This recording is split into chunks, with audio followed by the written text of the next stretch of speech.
দীর্ঘ ৩৫ বছর যাবৎ নিরলসভাবে স্বাস্থ্য পরিষেবা প্রদান করার পর অবসরে যাওয়ায় বিদায় সম্বর্ধনা দেওয়া হয় খোয়াই জেলা হাসপাতালে। এই দিন দুপুর ১টা নাগাদ খোয়াই জেলা হাসপাতালের এক বিদায় সম্বর্ধনা অনুষ্ঠানের আয়োজন করা হয়। এই দিন অবসরপ্রাপ্ত স্বাস্থ্যকর্মী আশিস মাধব চক্রবর্তীকে বিদায় সম্বর্ধনা দেওয়া হয়। উপস্থিত ছিলেন খোয়াই জেলা হাসপাতালের মেডিকেল সুপার শরদিন্দু রিয়াং সহ হাসপাতালের অন্যান্য চিকিৎসা কর্মীরা।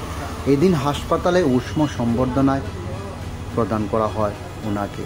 উল্লেখ থাকে দীর্ঘ দিন যাবৎ নিরলসভাবে পরিশ্রমের মাধ্যমে কাজ করে গেছেন আশিস মাধব চক্রবর্তী।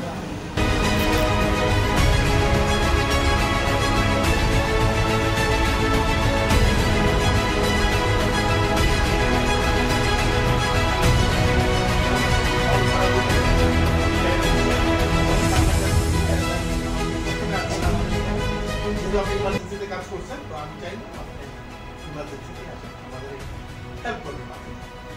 আমরাও চাবো যে আপনার সঙ্গে আমাদের সাথে থাকলেই আপনার মনটাও ভালো লাগতো, আরও আপনি ফ্রেশ মাইন্ড থাকবেন, বেটার থাকবেন।